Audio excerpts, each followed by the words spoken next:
महारुद्र परम शिव इसे अपने गले में धारण करते हैं। उसका नाम है वासुकी। इस संसार के महाज्ञानी, शिव को ज्ञान देने वाले विघ्नेश्वर इसे अपने कमर के बीच लपेटे हुए हैं।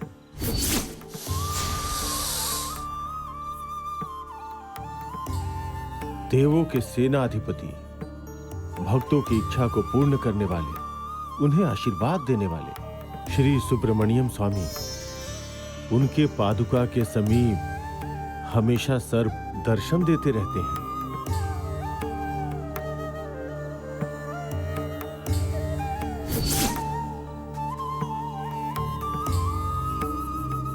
अब समझे क्या सांपों की महिमा क्या है?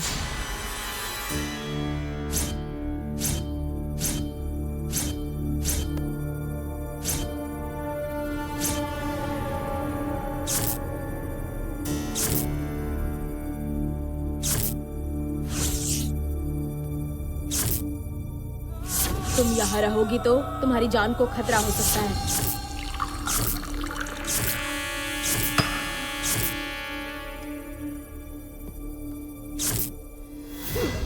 कौन है? दीदी मैं हूँ, मैं। दीदी क्या हुआ है? टिले वाले मंदिर से पूजा करके लौटते समय मुझे रास्ते में वो कमला मिली थी। कह रही थी चेन्नई से क्यों आई, वापस चली जाओ। बार बार यही कह रही थी। कुछ अजीब लग रहा था। मैंने उससे वजह पूछी तो कहने लगी कि अगर तुम यहाँ से नहीं गई तो तुम्हारी जान को खतरा हो सकता है। ऐसा कहकर बिना रुके वहाँ से चली गई। दीदी ये तुम क्या कह रही हो? दीदी तुमने कौन सी कमला को देखा था? मणिकरण, सुब्बम्मा जी की बेटी, मेरी स्कूल फ्रेंड कमला। ऐसे क्यों देख रही हो तुम? दीदी कमला को मरे हुए 3 महीने हो चुके हैं।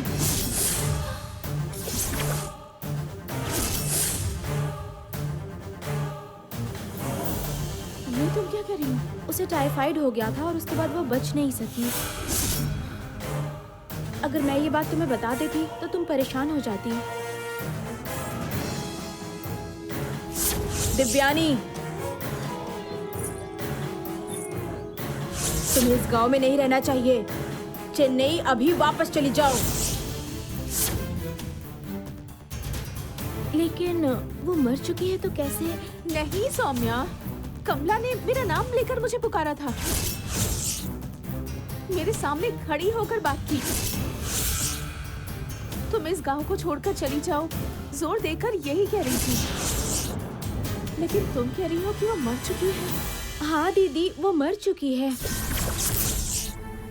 पता नहीं कमला की आत्मा को शांति मिली भी है या नहीं। वो उसकी आत्मा होगी। उसकी आत्मा थी? पर वो मुझे गांव छोड़कर जाने को क्यों कहेगी? इसके पीछे जरूर कोई ना कोई वजह होगी दीदी। तुम्हें वो पहले ही मुसीबत के लिए आगाह कर रही है। तुम इस गांव में आई हो, शायद ये किसी को पसंद नहीं और शायद इसीलिए उसने तुम्हें जाने को कहा। अगर ऐसी बात है तो कोई इंसान भी ऐसा कर सकता है ना? कमला की आत्मा ही क्यों? अच्छा ये सब छोड़ो। इन सब के पीछे आखिर क्या वजह है, ऐसा क्यों हो रहा है, ये सब हमें पता चल ही जाएगा। लेकिन कमला ने कहा कि आपकी जान को खतरा है। उसने ऐसा कह दिया तो मैं डर कर इस गांव को छोड़कर चली जाऊंगी क्या? मुझे इन सब बातों से डर नहीं लगता। स्वामी जी, आप तो सिर्फ शास्त्र और पुराणों में जो कहानियां लिखी हैं उसकी बातें कर रहे हैं। मैं इस गांव की सच्चाई जानना चाहता हूं। शिवा, स्वामी जी जो कह रहे हैं उसे समझो। बेवकूफों जैसी बातें करना बंद करो और चुपचाप रहो। कोई बात नहीं माता जी। शिक्षा और उससे मिला हुआ ज्ञान उसी आधार पे बोल रहा हूं। परंतु इसे मेरी बात समझ में आ ही जाए ये जरूरी नहीं है। धीरे धीरे समझ जाएगा। इनके संदेह को दूर करना ही मेरा कर्तव्य है। सर्प दूसरे जंतुओं के जैसे नहीं होते। उनके कानों से सुनाई नहीं देता, फिर भी कई मीलों दूर होने वाले भूकंप की आहट को महसूस करने की शक्ति होती है, वो भी एक ही स्थान पे रह करके। वो एक ही स्थान पर कई घंटों तक बिना हिले ढुले ध्यान में बैठे रहने वाला जीव है। और इसीलिए तो सर्प भगवान के सहायक बनकर रहते हैं।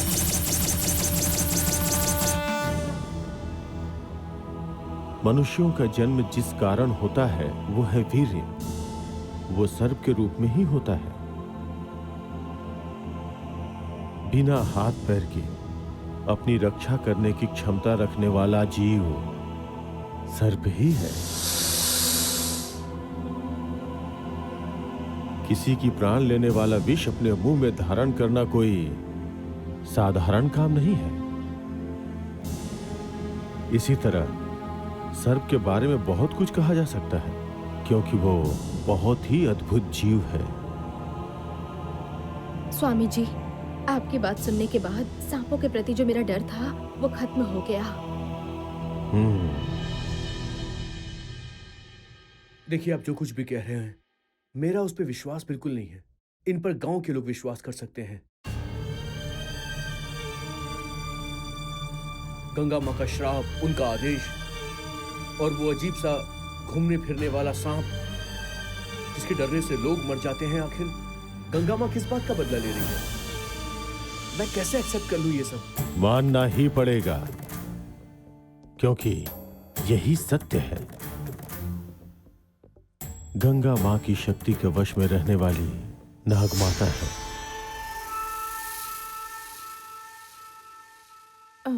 सौम्या, आज टीले वाले मंदिर में मैंने शिवा को देखा। कौन शिवा? मेरे ऑफिस का हेड शिवा। शिवा और उसकी माँ हमारे गांव में आए हुए हैं। आश्रम में रुके हुए हैं दोनों। मैं टीले वाले मंदिर में आने वाली हूँ ये जानकर मिलने के लिए वहां चला आया। मुझसे शादी किए बिना ये गांव छोड़कर नहीं जाएगा, इस बात की जिद पर अड़ा है। उसी के बारे में सोचती हुई मंदिर जा रही थी, तभी देखा कि वो मंदिर में मेरा इंतजार कर रहा है। कमला का मुझसे ऐसे मिलना और ये सारी बातें कहना, कहीं इन सारी बातों का संबंध शिवा से तो नहीं? स्वामी जी, आखिर कहानी क्या है मुझे बताइए ना, तभी इन सब पर मैं भरोसा कर पाऊंगा।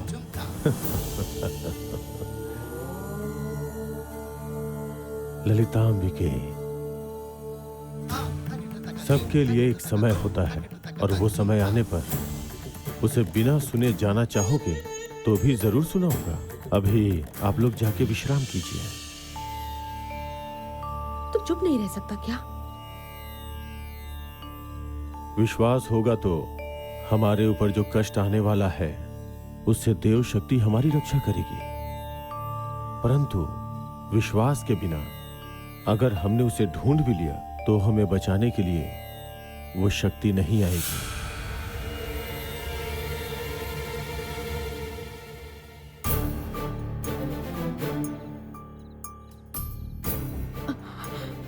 शिवा, गुरुजी तुझसे ही बात कर रहे थे। तू खतरे को अनदेखा मत कर बेटा।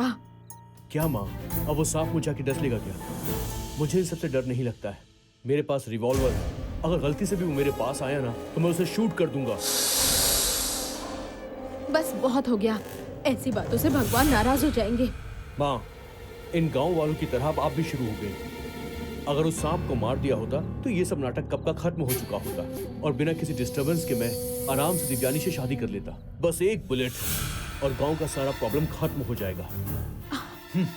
शिवा, शिवा,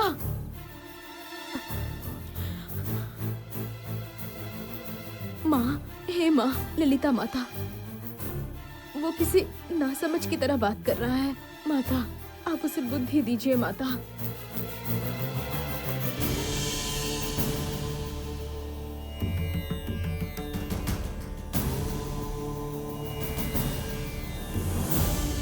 मुझे ऐसा नहीं लगता।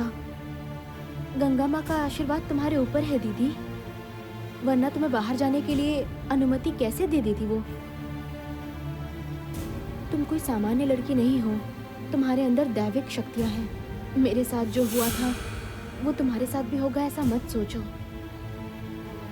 नहीं सौम्या, मुझे नहीं लगता कि तुम जो कह रही हो ऐसी कोई बात है। मैं भी दूसरी लड़कियों की जैसी ही हूँ। भले ही गंगा माँ ने मुझे काम पर जाने की अनुमति दे दी, लेकिन शादी के लिए नहीं दी।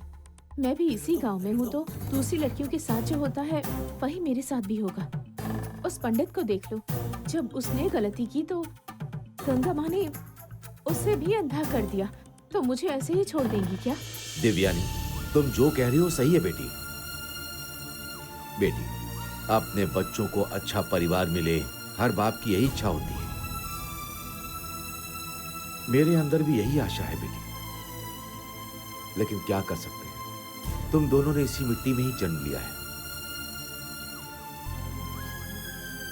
तीसरी पीढ़ी के बाद ये चौथी पीढ़ी है बेटी। अब भी उससे मुक्ति कब मिलेगी, ऐसी मैं दिन रात भगवान से प्रार्थना करता हूं। ऐसे में हमें मुक्ति मिलने तक कोई जल्दबाजी नहीं करनी चाहिए।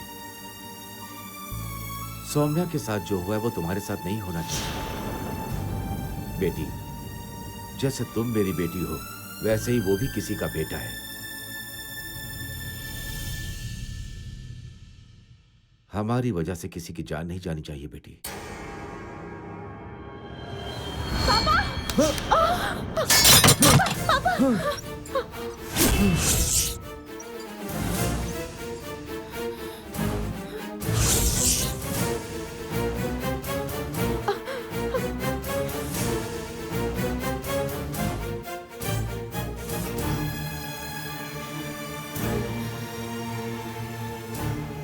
पापा, ये कैसे हो?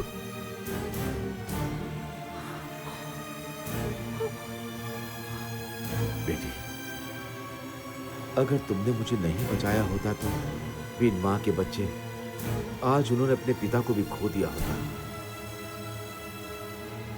इतनी जल्दी और कोई गलती ना हो, ये इसका एक इशारा है बेटी। दिव्यानी, किसी भी कारण से अपने मन से कुछ गलत मत कर बैठना बेटी। नहीं पापा, मैं गलती से भी कोई गलत कदम नहीं उठाऊंगी। मैं आपकी बेटी हूँ पापा।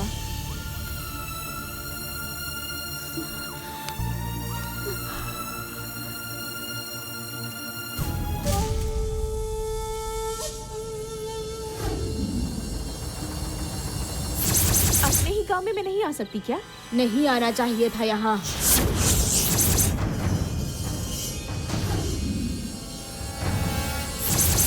मैं जो कह रही हूँ वो करो। तुम यहाँ रहोगी तो तुम्हारी जान को खतरा है।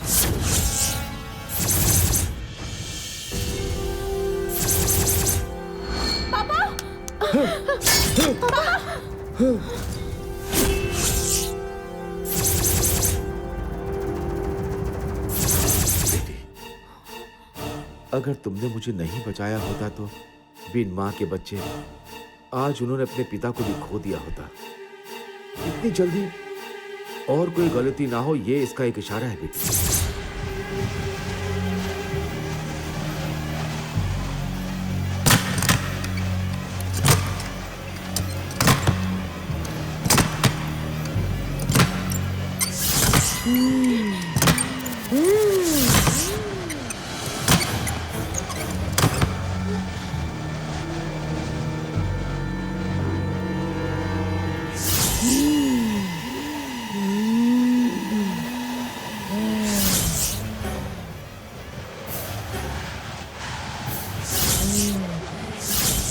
दिव्यानी, मैंने कहा था ना कि गांव छोड़ के चली जाओ। अभी तक यही हो। यहाँ से चली जाओ। मेरी बात सुनो। यहाँ से चली जाओ। चली जाओ यहाँ से। चली जाओ, नहीं तो मारी जाओगी। चली जाओ यहाँ से। गांव छोड़ दो। चली जाओ यहाँ से। चली जाओ। मैंने कहा चली जाओ यहाँ से। जाओ, जाओ, जाओ। मैंने कहा ना, जाओ। दीदी, छोड़ दो मुझे। दीदी, दीदी, छोड़ दो। क्या हुआ दीदी? दीदी, दीदी, सौम्या, दीदी सौम्या। क्या हुआ? दीदी क्या हुआ? दीदी बोलो ना दीदी, क्या हुआ? क्या हुआ बताओ ना दीदी। सौम्या, सौम्या, वहाँ देखो सौम्या। कमला, कमला क्या कह रही हो दीदी? कमला, दीदी कमला, मेरी फ्रेंड कमला। क्या कह रही हो? कमला क्या? दीदी क्या हुआ बताओ ना ठीक से। वो अभी यहाँ आई थी। इस गांव को छोड़कर चली जाओ या फिर मर जाओ, ऐसा कह रही थी।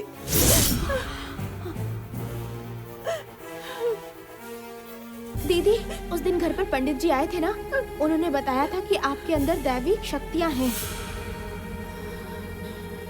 आपका हाथ लगते ही वो बच्ची बिल्कुल ठीक हो गई थी। आश्रम के स्वामी जी भी तुमसे मिलने के लिए कह रहे थे दीदी।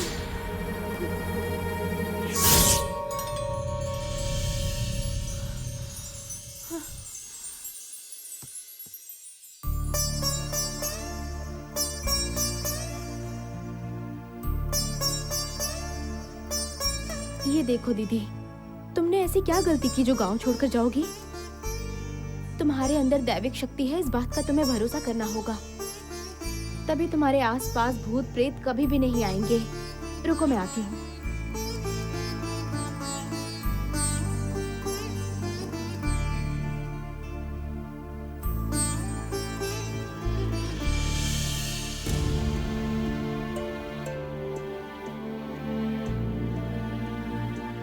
डरो मत दीदी, तुम बस आराम से सो जाओ।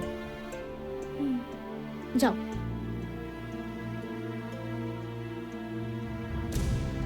सो जाओ।